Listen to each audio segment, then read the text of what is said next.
Fazemos a atualização das notícias nesta edição das duas.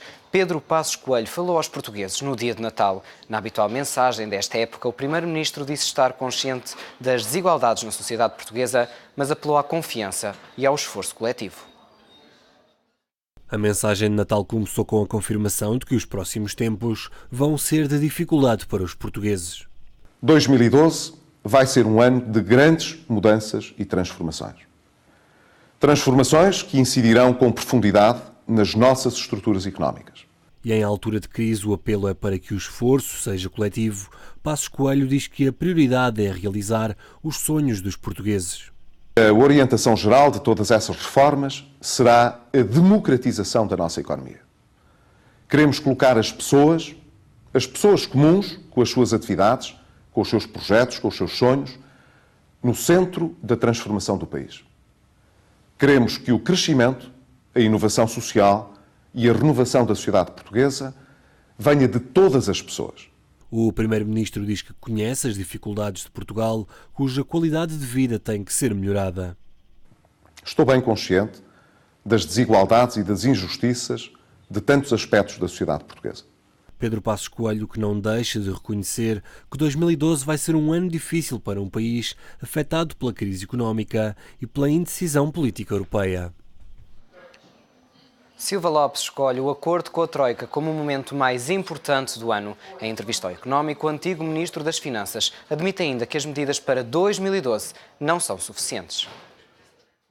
Em jeito de balanço do ano que está quase a chegar ao fim, Silva Lopes elege o acordo com a Troika como o momento mais marcante de 2011. Para o antigo Ministro das Finanças, sem o acordo com as instituições internacionais, há muito que o país tinha deixado de pagar grande parte dos compromissos. Todavia, admite que teria sido melhor para Portugal se o empréstimo fosse significativamente superior aos 78 mil milhões de euros. Se assim fosse, garante quer a queda do PIB, quer o aumento do desemprego não seriam tão violentos. Em entrevista ao Económico, Silva Lopes destaca ainda a determinação do Governo no cumprimento do acordo com a Troika, mas aponta também uma falha.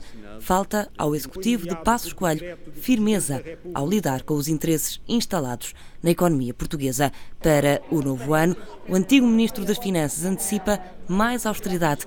Diz Silva Lopes que as medidas que o Governo tem anunciado não são suficientes. Além disso, receia que em 2012 surjam mais buracos na execução orçamental.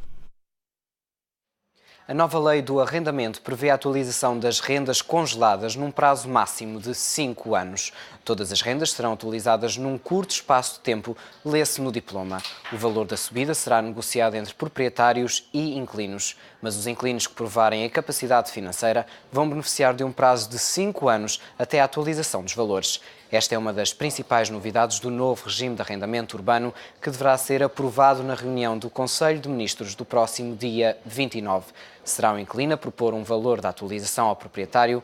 Caberá depois ao proprietário decidir se aceita ou não. Se não aceitar, o dono da casa terá de pagar uma indemnização ao inquilino no valor de 60 rendas, o equivalente a 5 anos de pagamentos.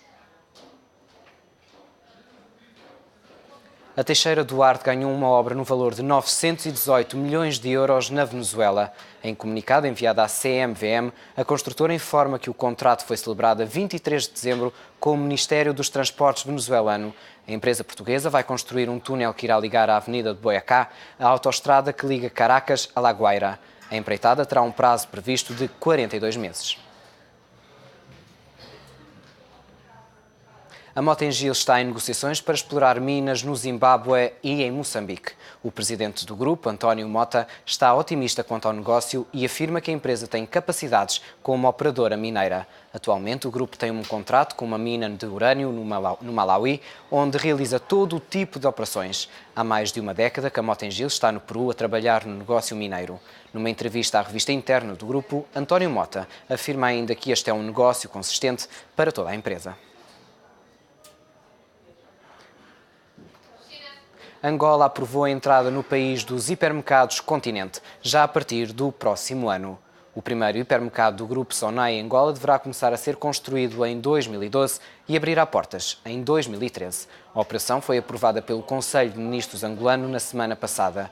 O investimento surge na sequência de uma parceria entre a SONAI e a empresária angolana Isabel dos Santos. O grupo liderado por Paulo de Azevedo fica com 49% do capital, num investimento de 79 milhões de euros. A Caixa Geral de Depósitos e o Grupo Espírito Santo pediram a convocação de uma Assembleia Geral da Zone.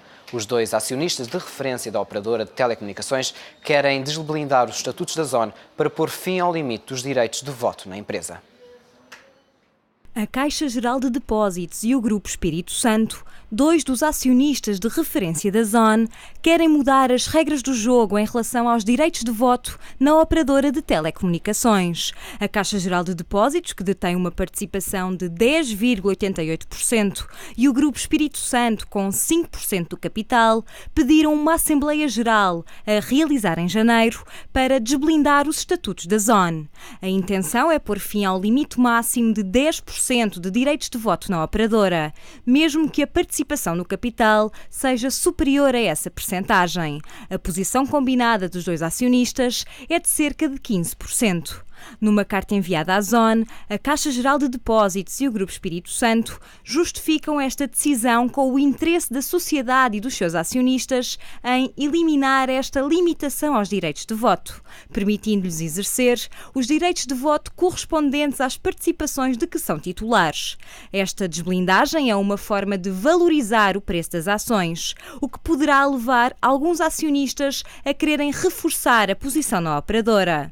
Este pode também ser um primeiro passo para os dois acionistas venderem as suas participações na Zone, de forma a reforçar os capitais e reduzir os ativos de risco, tal como a Troika exige. Caso os dois acionistas queiram vender as suas posições, a angolana Isabel dos Santos aparece como uma das principais candidatas para reforçar a posição de 10,88% que já detém na Zone. 2012 promete ser um ano de grandes riscos para os investidores em todo o mundo. Ainda assim, existem oportunidades. A IG Markets aponta 5 alvos prioritários. O quadro é difícil. Este ano, a zona euro foi atingida por uma autêntica onda de cortes de rating.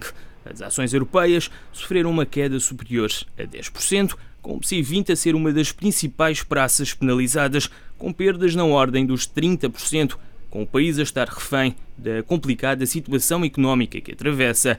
Mas, se o balanço de 2011 não é nada positivo, 2012 não promete ser melhor. Está visto que no próximo ano não vão faltar riscos. No entanto, mesmo neste cenário de grande dificuldade, existem oportunidades. Os especialistas da IG Market avançam com 5 propostas concretas. Desde logo, as ações norte-americanas. Segundo as previsões, o principal índice dos Estados Unidos deverá valorizar 13% até dezembro do próximo ano. As matérias-primas são também aposta. O paládio, o cobre ou o milho devem merecer especial atenção. Mas, para quem prefere arriscar um pouco mais, há ainda a possibilidade de investir no mercado cambial. Aqui, o destaque vai para o dólar australiano. A equipa de Nuno Serafim acredita que Canberra vai continuar a merecer o rating de AAA. A crise é bem real, mas, como vimos, as oportunidades também. Esteja atento e, sobretudo, não vá atrás do mercado. Espere o momento certo para investir. A produção industrial chinesa deve crescer 11% em 2012, um valor aquém da estimativa de 13,9% para este ano. A previsão no setor vai servir de meta oficial do governo no próximo ano. O ministro da Indústria e Tecnologia chinês refere que esta estimativa é pouco otimista por causa da incerteza da economia mundial.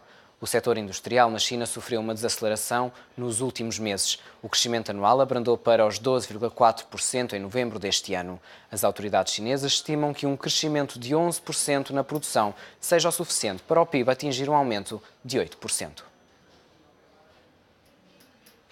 São várias as empresas portuguesas que encontraram no mercado chinês boas oportunidades de negócio. É o caso da Portugal Telecom, da Caixa Geral de Depósitos ou da Sograpa.